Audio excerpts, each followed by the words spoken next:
네, 하나님 말씀 보시겠습니다. 하나님께서 오늘 우리에게 주신 말씀은 시편 143편입니다. 시편 143편은 익히 우리가 잘 알고 있는 다윗의 시로서 다윗이 지은 7개의 참회시 중에 제일 마지막 번째 참회시로 그렇게 알려져 있습니다. 하지만 오늘 2절 말씀을 좀 주의 깊게 보십시오. 2절에 이렇게 되어 있습니다. 주의 종에게 심판을 행하지 마소서. 주의 눈앞에는 의로운 인생이 하나도 없나이다. 오늘 2절 말씀에 의하면 다윗은 참회를 통해서 하나님 앞에 나아가기보다 자신의 처해 있는 여러 가지 어려운 상황 속에서 하나님의 얼굴을 구하는 것으로 되어 있습니다.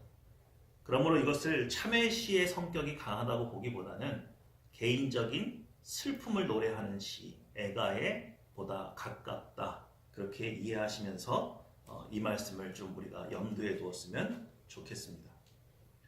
특별히 오늘 우리가 보고 있는 143편은 크게 두 부분으로 나눌 수 있습니다. 1절에서 7절까지는 우리 시인의 마음에 어두움이 지배하고 있고 그 어두움 속에서 외치는 소리가 바로 1절부터 7절로 되어 있고, 그런데 8절부터 12절까지는 빛이 지배하고 시인의 마음에 강렬한 하나님의 은혜가 임해서 그가 모든 울분과 억울함과 그리고 낙심한 마음 속에 그 모든 것들을 다 회복해서 하나님 앞에 나아가는 것으로 되어 있습니다.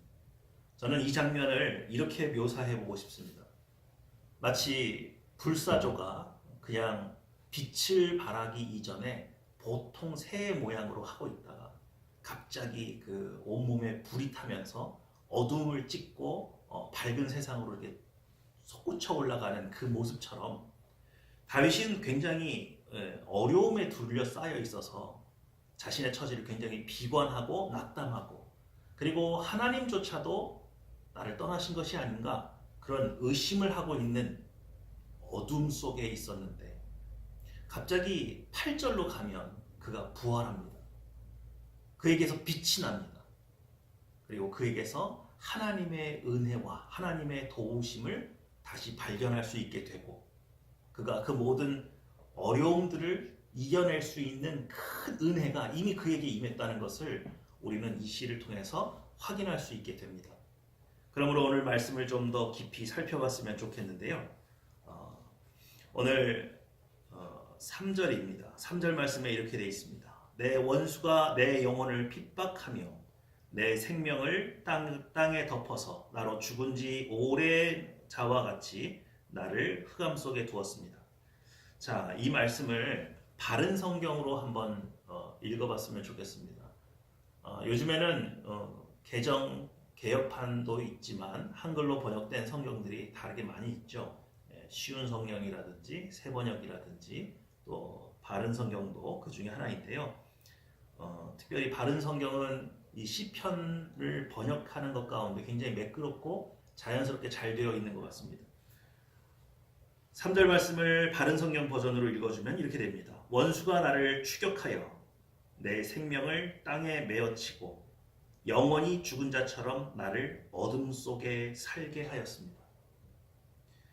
나를 어둠 속에 살게 하였습니다. 다윗은 이 어둠을 7절에 이렇게 표현합니다. 내가 무덤에 있는 것 같다.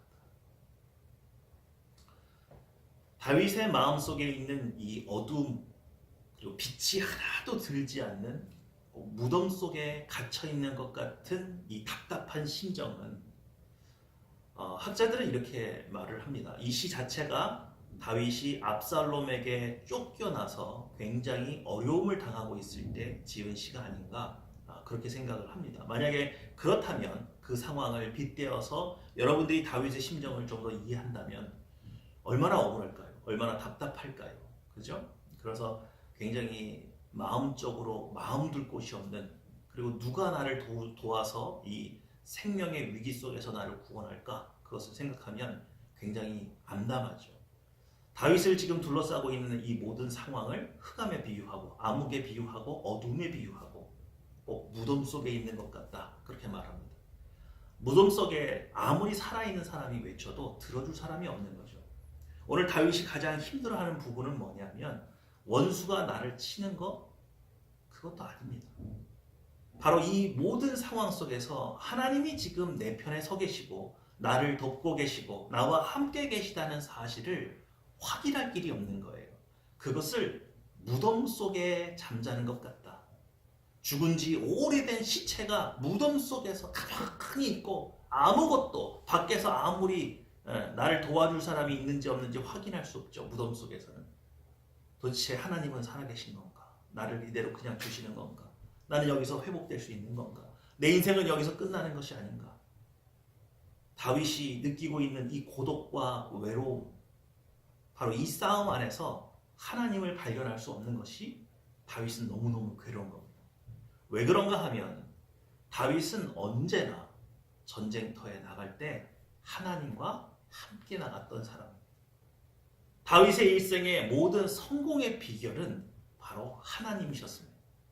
그는 언제나 하나님을 의지해서 싸웠고 하나님과 함께했고 전쟁터에 올라갈 때 내가 적진을 치니까 말이까 모든 것을 하나님과 의논하고 상의했습니다. 그런데 지금 이 상황 속에서는 그렇게 하나님과 의논할 수 없고 하나님의 음성이 들리지 않고 하나님의 도우심과 보호하심을 확인할 길이 없으니 지금 다윗은 이 모든 상황을 어둠 속에 있다.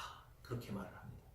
적들이 내 생명을 찾으러 오고 나는 쫓겨다니는 이 모든 상황 속에서 하나님의 도우심을 발견할 수 없으니 나는 어둠 속에 있는 것 같고 상처받은 이 마음, 내가 상처받고 무덤 속에 들어가 있는 것 같아서 아무도 돕는 사람들조차도 나를 찾을 수 없는 것은 아닌가. 다윗은 굉장히 고뇌하고 있죠. 그런데 다윗이 이곳에서 도망칩니다. 탈출합니다. 탈출하는 방법이 뭡니까? 5절 말씀에 이렇게 되어 있습니다. 내가 옛날을 기억하며 주께서 하신 모든 일을 묵상하며 내가 주님의 손이 행하신 일을 생각합니다. 개역 개정판에는 이렇게 되어 있습니다. 내가 옛날을 기억하고 주의 모든 행하신 것을 읊조리며 주의 손이 행하는 일을 생각하고. 좀 바른 성경에 있는 뉘앙스가 좀 시 같죠. 느낌은 좀 더 좋은 것 같습니다. 오늘 다윗이 이 흑암의 어둠 속에서 빛으로 옮겨가고 있는 이 탈출할 수 있는 방법은 뭐였던가요? 옛날 일을 기억하는 겁니다. 어떤 옛날 일, 하나님이 나를 도우시고 어떻게 도우시고 어떻게 나와 함께 했는지를 기억해내는 겁니다. 나와 함께 하신 하나님, 내게 도움이 되셨던 하나님, 나를 치유하셨던 하나님, 나를 지키시고 보호했던 그 하나님을 기억하는 것을 통해서 다윗은 한 가지 단어를 기억해내는데 바로 5절이 8절로 갑니다. 그래서 8절에서 우리는 굉장히 중요한 단어 하나를 찾아내야 되는데요. 8절 말씀을 제가 바른 성경 버전으로 읽어드리겠습니다.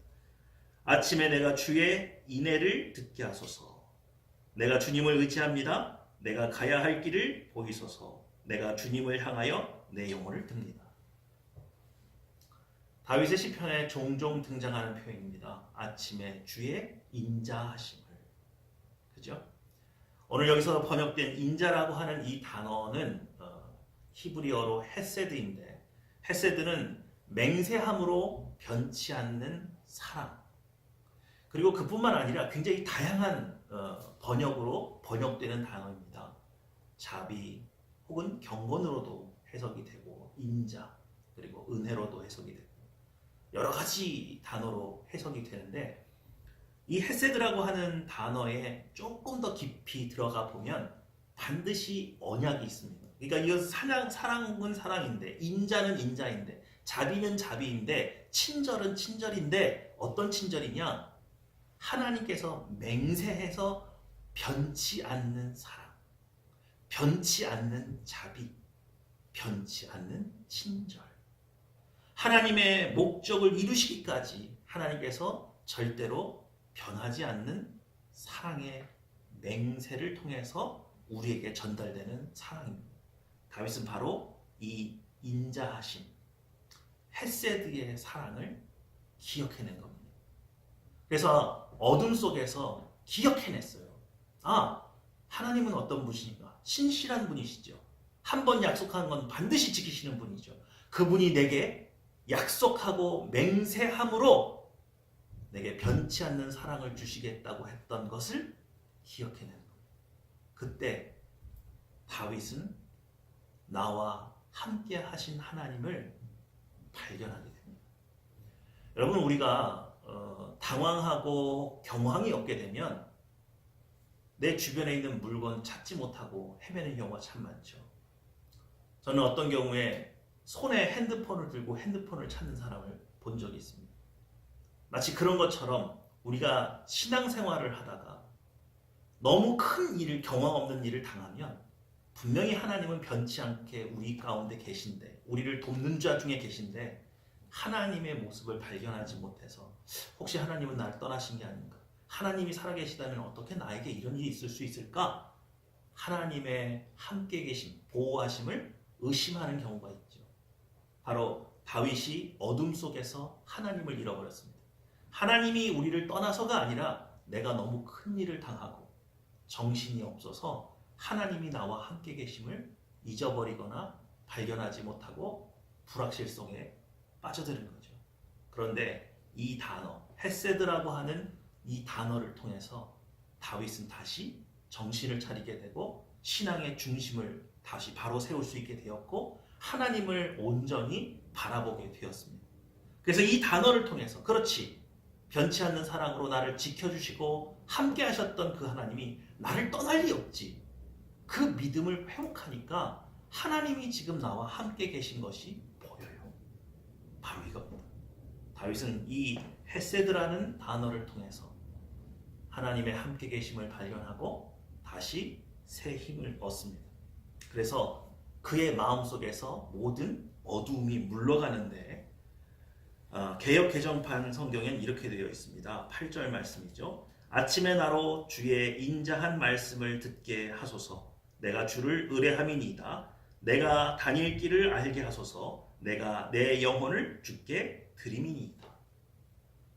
8절 말씀 하반절에 다윗은 이렇게 고백합니다. 내가 내 영혼을 주께 드림이니이다. 드리겠습니다. 뭘 의미합니까? 예배를 회복했다고 말을 하는 겁니다. 내 영혼을 다시 주님 앞에 의탁할 수 있게 됐다는 말입니다. 그래서 곧바로 나오는 말이 내가 주님을 의지합니다. 이런 표현들이 다시 나옵니다. 다윗은 정말 우리와는 좀 다른 예배와 경건이 있는 것 같아요. 많은 신자들이 예배 처소를 찾습니다. 특별히 제가 새해를 맞아서 갈멜사 기도원에 갔더니 굉장히 많은 성도님들이 새해 하나님 앞에 은혜를 얻기 위해서, 기도하기 위해서 나와 있는 모습을 봅니다. 그런데 여러분, 예배가 뭡니까? 하나님을 만나는 거죠. 우리가 하나님을 섬기는 거죠. 그런데 그 예배를 드리고 나서도 내 마음속에 있는 염려, 근심, 걱정, 불안, 모든 것을 하나님 앞에 내어 맡기지 못하고 예배를 끝마치고 내려오는 경우가 얼마나 많습니까?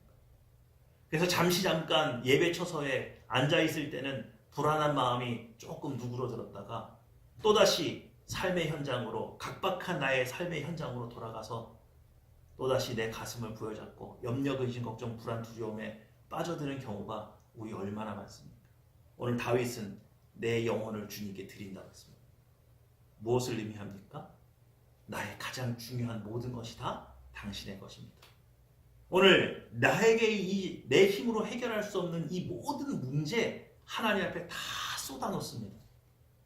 이 문제는 이제 저의 문제가 아닙니다. 제가 하나님 앞에 온전히 드렸습니다. 제 영혼도 드렸습니다. 이 문제는 더 이상 제 문제가 아닙니다. 다윗은 단 한 번의 예배를 통해서 자신의 모든 염려, 근심, 걱정, 불안, 두려움을 하나님 앞에 내어놓았습니다. 다윗이 어떻게 기사회생했습니까?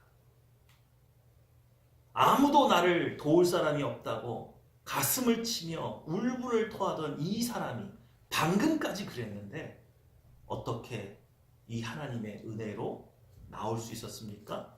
하나님을 기억했습니다. 그리고 예배를 드렸습니다.